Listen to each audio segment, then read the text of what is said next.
Olá pessoal, hoje vamos começar uma nova série de vídeos, ainda sobre circuitos elétricos. Essa série de vídeos vai ser sobre os métodos de análise. Então até aqui a gente viu uma série sobre conceitos básicos e outra sobre as leis básicas. E agora a gente vai ver sobre os métodos de análise. Os métodos de análise de circuitos, eles se utilizam das leis básicas. Então, o primeiro método de análise que a gente vai estudar é a análise nodal. Então, aqui uma breve introdução baseada no livro de Sadiku, que diz que, através do entendimento das leis básicas de circuitos elétricos, no caso a lei de Ohm e as leis de Kirchhoff, podemos aplicá-las no desenvolvimento de duas técnicas de análise de circuitos, a análise nodal e a análise de malhas. Nesse contexto, é válido apontar que é perfeitamente possível resolver um circuito através da detecção de um sistema de equações que leve em conta todas as malhas e nós de um circuito. Porém, as técnicas supracitadas, no caso a análise nodal e a análise de malhas, elas visam simplificar o processo. Então a gente viu, por exemplo, que no caso de um circuito, por exemplo, com duas malhas, que foi um exemplo que a gente resolveu, a gente pode resolver esse circuito através de um sistema com três equações. Uma equação de nó e duas de malhas. Só que o que é dito aqui é de que, através de técnicas que simplificam o circuito, como no caso da análise nodal, por exemplo, a gente pode resolver esse circuito apenas com uma equação. Então, esse que é o intuito, né? E aí, no caso específico da análise nodal, a gente usa uma espécie de combinação da lei de Ohm e da lei de Kirchhoff das correntes para simplificar o modo de obtenção do sistema de equações que caracteriza determinado circuito. Com isso, a gente quer dizer que aplicando a análise nodal é possível montar um sistema de equações menor quando comparado com a pura aplicação das leis de Kirchhoff em cada nó e cada malha do circuito. Foi o que eu acabei de dizer, né? E aí sobre a análise nodal em si, que é um desses métodos, né? Como falei, é um método que utiliza uma combinação da lei de Ohm com a lei de Kirchhoff das correntes. A análise nodal, ela fornece um procedimento genérico para análise de circuitos usando tensões nodais, como as variáveis de circuito, né? Como nossas incógnitas. E aí quando a gente opta por tensões nodais em vez de tensões em elementos, como variáveis a serem trabalhadas, isso vai ser conveniente porque vai reduzir o número de equações que se deve resolver simultaneamente. Em linhas gerais, na análise nodal, estamos interessados em encontrar as tensões nos nós de um circuito, ou seja, o potencial em volts em um determinado ponto.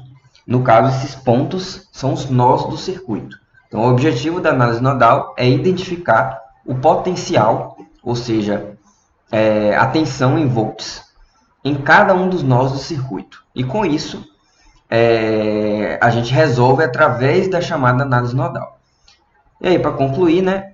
Ou seja, através dessa técnica, a gente vai montar um sistema de equações que depende apenas de tensões nodais.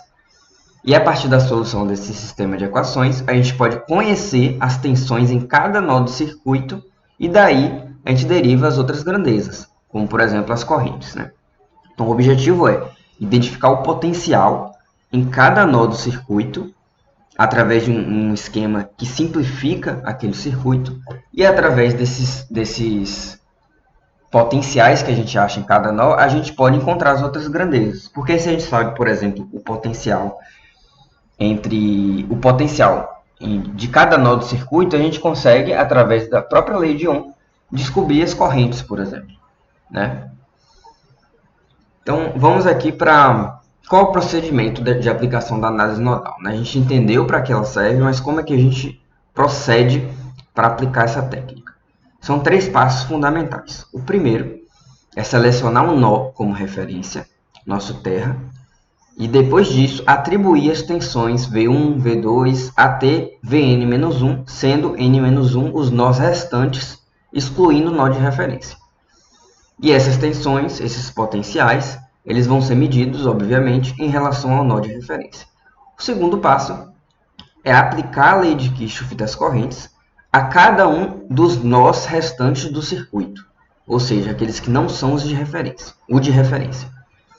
E aí a gente vai usar a lei de Ohm para expressar as correntes nos ramos em termos de tensões nodais. Ou seja, a gente vai escrever as correntes em termos de um V sobre R, né? A lei de Ohm. E o terceiro passo e último é resolver as equações simultâneas resultantes para finalmente obter as tensões nodais desconhecidas. Então, para a gente entender isso, eu trouxe um exemplo.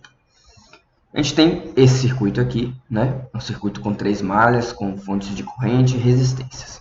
O primeiro passo, vamos lembrar lá, né? É identificar os nós do circuito. Tem um nó de referência, que eu chamei de 0. Aí tem esse outro nó aqui e tem esse.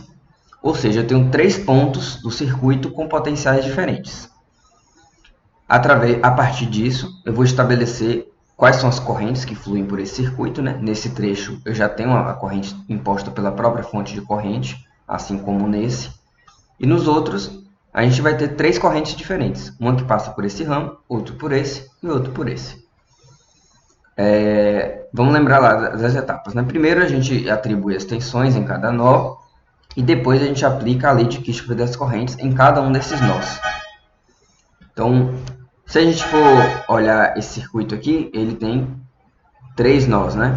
Tirando de referência, tem 2 nós. Esse nó, designado pelo potencial V1, e esse nó designado pelo potencial V2. Lá dizia que eu precisava escrever as correntes, na verdade, aplicar a lei de Kirchhoff das correntes em termo da lei de Ohm. Então, vamos para esse primeiro nó aqui, né? Nesse primeiro nó aqui, eu tenho que I1, ele vai ser igual a I2 maiúsculo, mais I2 minúsculo, mais I1 minúsculo. Nesse outro aqui, eu vou ter que I2 mais I2 minúsculo é igual a I3. Essa seria a lei de Kirchhoff, né? Só que eu tenho que aplicar ela em termos da lei de Ohm. Então, por exemplo, nesse primeiro nó aqui, eu tenho que I1 é igual a I2 maiúsculo, mais I2 minúsculo e 1 minúsculo. Como é que eu escrevo I2 minúsculo e I1 minúsculo em termos da lei de Ohm? I1 minúsculo, em termos da lei de Ohm, é dado por V1, o potencial de onde sai a corrente, menos o potencial para onde a corrente vai, 0 no caso, sobre a resistência. Ou a gente poderia escrever também em forma de condutância, só um lembrete. O I2 ele é dado por potencial do qual a corrente vem, menos o potencial para a qual a corrente vai, né? V1 menos V2, sobre a resistência. E o I3, mesma coisa, V2 menos 0 sobre R3. Isso daqui é que é escrever as correntes em termos da lei de Ohm. E aí eu posso simplesmente pegar esses termos e jogar diretamente na lei de Kirchhoff das correntes, certo? Então eu consigo escrever a lei de Kirchhoff das correntes com as correntes desconhecidas em termos da lei de Ohm. Afinal de contas, I1 e I2 maiúsculo eu conheço, mas as outras grandezas não. Então, eu concluí meu segundo passo. E o terceiro passo seria resolver as equações, né? Então, vamos ver um exemplo resolvido para finalizar. Nesse exemplo resolvido, a gente tem um nó de referência e a gente tem 2 outros nós, chamados de 1 e 2. A questão ela pede para que se diga quem são as tensões nodais V1 e V2, ou seja, o potencial no ponto 1, o potencial no ponto 2. Aí a gente vai lembrar das etapas, né? Primeiro, a primeira etapa já está feita, né? Que é determinar a tensão, nomear as tensões em cada um dos nós. A segunda etapa seria escrever a lei de Kirchhoff das correntes em termos da lei de Ohm. Então, nó 1. O nó 1, vamos aplicar a lei de Kirchhoff das correntes. A gente atribuiu esse sentido. E aqui a gente percebe que I1 é igual a I2 mais I3. Essa seria a lei de Kirchhoff das correntes, mas aí a gente tem que escrever ela em termos da lei de Ohm. I1 é o próprio 5 A, que é a fonte de corrente. I2 é dado por V1 menos V2 sobre 4 Ohm. E I3, que é essa corrente aqui, ela é dada por V1 menos 0 sobre 2. Então, perceba que a gente escreve tudo em termos de tensões. E aí a gente encontra uma expressão final que é em termos de tensões. Para o nó 2, Mesma coisa, vamos aplicar a lei de Kirchhoff das correntes. I2 e I4 estão entrando, I2 mais I4, I1 e I5 estão saindo, I1 mais I5. Vamos escrever em termos da lei de Ohm. I2 ele vai ser dado por V1 menos V2 sobre 4. I4 a gente já conhece, que é o próprio 10 A, né, imposto pela fonte de corrente. I1 também, imposto pela fonte de corrente, 5 A. E I5 é V2 menos 0 sobre 6. E a gente encontra também, simplificando, né, encontra também uma outra expressão. Então, perceba que a gente tem duas equações diferentes com duas incógnitas. O objetivo disso é montar um sistema de equações, no caso um sistema de equações com duas equações, e a gente resolve por seja lá qual for a técnica, né? A gente pode aplicar substituição, por exemplo, isolar o V2, substituir aqui e achar V1 e V2. Se a gente fizer isso, a gente encontra que V1 é 13,333 volts e V2 20 volts. Essas são as tensões nodais, as tensões, o potencial em cada um dos dois nós. Com isso, a gente conseguiu descobrir o potencial, né, em cada um dos nós. E se a questão pedisse, por algum acaso, todas as correntes que fluem no circuito, basta a gente aplicar a lei de Ohm. A gente sabe quem são as tensões nodais. Então, por exemplo, se o exercício pedisse quem é I2. I2 é V1 menos V2 sobre 4. A gente já sabe quem é V1, sabe quem é V2, só substituir. Então, o intuito disso aqui é justamente perceber que automaticamente a gente monta um sistema, porque se a gente fosse resolver o circuito normalmente, a gente aplicaria a lei de Ohm, lei de Kirchhoff das tensões, lei de Kirchhoff das correntes, etc, etc, e substituindo todas as variáveis até encontrar todas as incógnitas que eu quero.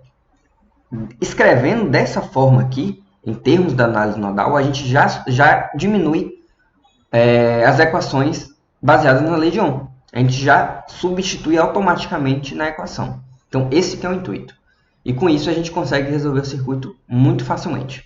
Se a gente fosse aplicar, sem resolver o circuito por outro método que não seja análise nodal, por exemplo, fazer a análise de todos os nós, todas as malhas, a gente teria, por exemplo, um sistema com 5 equações, 4 equações, dependendo de como se faça. Então, esse que é o objetivo, facilitar a análise do circuito. E é isso, pessoal. Até a próxima.